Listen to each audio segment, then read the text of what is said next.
नमस्कार, स्वागत है आप सभी का। आप देख रहे हैं एनएमएफ न्यूज़। आपके साथ मैं हूं नम्रता चौधरी, मेरे साथ है मेरे सहयोगी सौरभ श्रीवास्तव।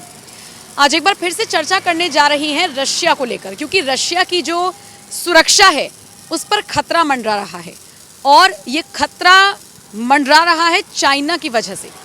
सोचिए, चाइना ऐसा देश है जो भारत पर भी नज़र गड़ाए बैठा रहता है, रशिया पर भी नज़र गड़ाए बैठा रहता है, अमेरिका पर भी इसकी नज़रें होती हैं, पाकिस्तान जैसी कठपुतलियाँ इसने पकड़ ही रखी हैं, प्रॉक्सी वॉर जिससे ये कराता है। अब चाइना ने क्या किया है कि रशिया और चाइना दोनों का जिक्र हो रहा है। पहले तो इन दोनों को बड़ा साझेदार, बड़ा अच्छा साझेदार, मित्र देश और पता नहीं किस किस तरीके से इनको बोला जाता था और खुद रशिया भी इस बात को मानता था। लेकिन न्यूयॉर्क टाइम्स में एक खबर छपती है और उस खबर ने सबके होश उड़ा दिए हैं, क्योंकि ये खबर दावा करती है कि रशिया की जो सुरक्षा को खतरा पहुंचा रहा है या रशिया के लिए जो सबसे ज़्यादा खतरनाक है वो कोई और नहीं बल्कि वो चाइना है। कैसे चाइना अपने जासूसों को रशिया सेना में भर्ती कर रहा है, और सौरभ, सिर्फ रशिया सेना ही नहीं, रूस की सेना नहीं, यूक्रेन की सेना में भी चीन अपने जासूसों को ज़बरदस्ती भर्ती करा रहा है। अब बताइए, इससे बड़ा खतरा और इन दो देशों के लिए क्या हो सकता है? देखिए नम्रता, हम रूस के जो राष्ट्रपति पुतिन पहले ये हमेशा दावा करते थे कि चीन एक उनका अच्छा रणनीतिक साझेदार है, जो बिना सीमा वाला देश है, मतलब सीमा उनकी नहीं मिलती लेकिन एक अच्छी दोस्ती है। लेकिन उस दोस्ती में पीठ पे खंजर मारने का काम चाइना ने किया है। चाइना शुरू से ही यही करता आया है और अब जो रिपोर्ट में खुलासा हुआ न्यूयॉर्क टाइम्स के, उसके मुताबिक चीन जो है रसिया के लिए सबसे बड़ा खतरा बन रहा है, क्योंकि उनके वो सैनिकों में उनके जो वहाँ पे जासूसी करने की कोशिश कर रहा है, जासूसों की भर्ती के लगातार प्रयास कर रहा है और सैनिकों को अपने में ले रहा है। मतलब जो असंतुष्ट लोग हैं वहाँ पे, जो वैज्ञानिक हैं, जो सेना से जुड़े हुए हैं, जो सैनिक के बड़े अधिकारी हैं, जो असंतुष्ट है रशिया में, उनसे चीन संपर्क साधने की कोशिश कर रहा है, यानी कि फुसला रहा है कि तुम मेरे लिए जासूसी करो। तो ये जो रिपोर्ट में खुलासा हुआ, सबसे बड़ी बात है नम्रता, ये रिपोर्ट जो है रूस की एक खुफिया एजेंसी है, उसकी रिपोर्ट जो लीक हुई है उसके हवाले से न्यूयॉर्क टाइम्स ने ये खबर छापी है, जिसमें इस बात का खुलासा हुआ है कि अब रूस की जो है उसका बड़ा दुश्मन, यार कह सकते हैं कि रूस के लिए सबसे बड़ी चिंता केवल यूक्रेन के साथ वॉर नहीं रह गई है बल्कि चाइना भी हो गया है। लेकिन हैरानी की बात तो सौरभ ये भी है कि रूस के साथ साथ यूक्रेन को भी अगर कंट्रोल करना है चाइना को, इसीलिए चाइना अपने सैनिकों, अपने जासूसों को, मुझे कहना चाहिए, वहाँ की सेना में भर्ती करा रहा है। ये कितना खौफनाक है। हम सिर्फ रशिया के पर्सपेक्टिव से बात नहीं कर सकते, यूक्रेन भी एक जंग लड़ रहा है और यूक्रेन के लिए चाइना अगर इस तरह का प्रोपेगेंडा कर रहा है तो मतलब एक बात तो साफ है कि चीन की जो आदत है, जिस चीज़ के लिए चाइना बदनाम है, पीठ में छुरा घोंपने के लिए, और वो किसी का सगा नहीं है। मतलब लिटरली हम ये जो बात आम तौर पर यूज़ करते हैं ना, अब आप अपने दुश्मनों के लिए करते होंगे कि वो किसी का सगा नहीं है, ये बात सच में चाइना के लिए भी जग जाहिर होती हुई नजर आ रही है। मुझे याद आता है कि ब्रिक्स के मंच पर चाइना की तरफ से पहलगाम आतंकी हमले की निंदा हो गई। ठीक है, अच्छी बात है, निंदा हो गई। और दूसरी तरफ आप क्या कर रहे हैं? उसी पाकिस्तान को हथियार प्रोवाइड करा रहे हैं, वो भी 5th जनरेशन के आप डील कर रहे हैं। सौरभ, देखिए नम्रता, इस वाले अगर आप रूस और यूक्रेन की वॉर की बात करें तो वहाँ पे भी चीन की यही कोशिश है। चीन लगातार यूक्रेन से संपर्क में भी, और चीन की ये कोशिश है कि वहाँ पे अपने हथियारों को किसी तरीके से बेचा जाए। इसलिए चाइना इस तरीके की हरकत कर रहा है, दोनों तरफ खेल रहा है। वो रूस से भी संपर्क साधता है, उसको भी लेकिन धोखा देता है, उसके साथ भी दगाबाजी करता है, और यूक्रेन में भी अपने दोनों जगह जासूस भी बैठा रहा है और हथियार भी, यूक्रेन को हथियार पहुंचाने की कोशिश कर रहा है नम्रता। तो आप समझ लीजिए कि चीन कितनी बड़ी चाल चला। चीन किसी का सगा नहीं है, केवल वो भारत और पाकिस्तान के वॉर के समय पीठ पीछे जो है पाकिस्तान का साथ दिया, पाकिस्तान को हथियार प्रोवाइड कराया, ड्रोन प्रोवाइड कराया, मिसाइलें प्रोवाइड कराई।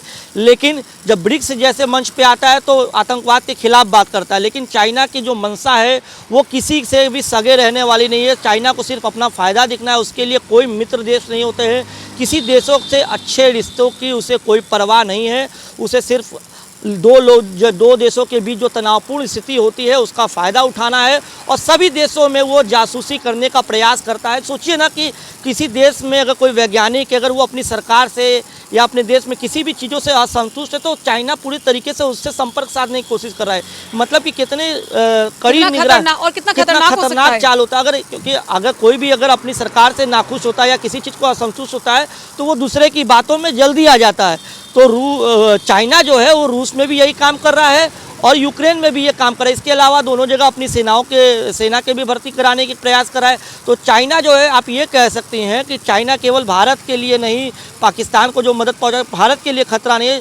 चाइना अब आने वाले समय वैश्विक खतरा बनता जा रहा है लोगों, अलग अलग देशों के लिए। मैं तो सौरभ इस बात से भी हैरान हूँ कि चाइना ये सारी हरकतें ऐसे वक्त में कर रहा है जब अमेरिका में हिंसा हो रही है। मतलब अमेरिका का लॉस एंजल्स जल रहा है, वहाँ पे लिटरली प्रदर्शन हो रहे हैं, क्योंकि ट्रम्प की एक नीति है, वो भारत की तरह नहीं अपना रहे हैं चीज़ों को। उनके लिए जो घुसपैठिया है वो घुसपैठिया है, जो अवैध तरीके से रह रहा है वो अवैध तरीके से रह रहा है। उसको बोला गया कागज़ दिखाओ, कागज़ नहीं दिखाए जा रहे हैं, तो उनके खिलाफ छापेमारी हुई है, उनके कागज़ इकट्ठा करने की कोशिश हो रही है, और इसके विरोध में, ट्रम्प के विरोध में सड़कों पर उतरकर प्रदर्शन हो रहा है।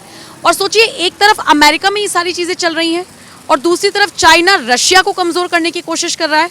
इसी से समझिए कि चाइना कितना बड़ा दगाबाज है। मतलब रशिया मजबूत देश, भारत मजबूत देश, अमेरिका मजबूत देश, सबको कमज़ोर करने की कोशिश चाइना की तरफ से की जा रही है, डायरेक्टली या इनडायरेक्टली। देखिए, चाइना जो भी, नम्रता आपने बोला डायरेक्टली या इनडायरेक्टली, अगर चाइना जो भी कदम उठाता है ना, वो कोई डायरेक्टली वॉर नहीं करता, या मतलब कि डायरेक्ट पंगा नहीं लेता, सीधे तौर पे दुश्मनी नहीं लेता। चाइना हमेशा बैकडोर से, यानी कि पीछे के दरवाजे से, और इस तरीके की दगाबाजी वाले जितने कदम होते हैं चाइना की तरफ से वही किए जाते हैं। चाइना हमेशा से यही करता रहा है। भारत से वो सीधे तौर पे कभी आँख, मतलब तनातनी देखने को बहुत कम मिलती है।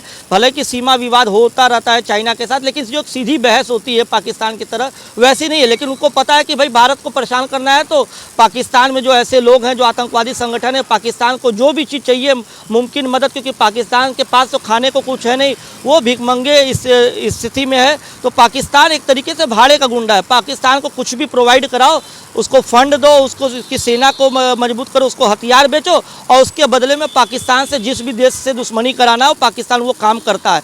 तो चाइना यही करता है, भारत के साथ भी यही कर रहा है, और उधर रूस यूक्रेन के साथ भी यही कर रहा है। तो चाइना इस समय वैश्विक खतरा है, और हमको लगता है कि नम्रता, इसी तरीके की चीज़ें हुई और इसी तरीके के खुलासे होते रहे तो आने वाले दिन में एक बड़े स्तर पे बड़े बड़े देश जो है चाइना के विरोध में बातें करेंगे, और खुलकर सब देश चाइना के खिलाफ एक मंच पर आ सकते हैं।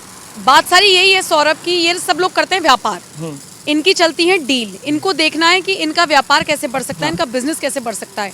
हमने ट्रम्प को भी देख लिया इन चीज़ों में। ट्रम्प भी बहुत नमस्ते मोदी और पता नहीं, आप देखिए ना, दोस्ती जो थी दोनों की वो बहुत चली थी, लेकिन उसके बावजूद दोनों देशों के बीच के संबंध टैरिफ खेल रहे हैं। एक तो ट्रम्प, एलन मस्क से दोस्ती टूट गई है, उसके बावजूद वो भारत को सोच रहे हैं कि, मतलब भारत पर सारे देशों की नज़रें हैं। अभी चाइना का फोकस थोड़ा सा भारत से हटके रूस और यूक्रेन की तरफ गया है, तो आप इस बात को लेकर भी पूरी तरीके से आश्वस्त रहिए कि वो भारत को भी अपना निशाना बनाने की सोच सकता है। सही कहा आपने, डायरेक्टली वो कोई वॉर नहीं लड़ेगा, ना ही वो लड़ता है, उसे पता है भारत मजबूत देश है।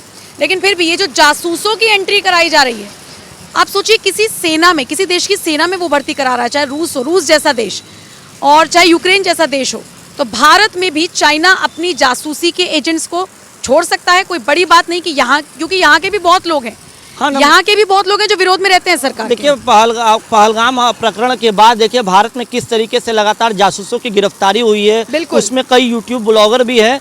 तो भारत में भी जगह पाकिस्तान के लिए जासूसी कर सकते हैं, तो भारत की खुफिया एजेंसी हालांकि अब अलर्ट मोड पे है और अलग अलग तरीके से लगातार जो है जांच की जा रही है। यही वजह है कि कई जासूसों की गिरफ्तारी हो चुकी है।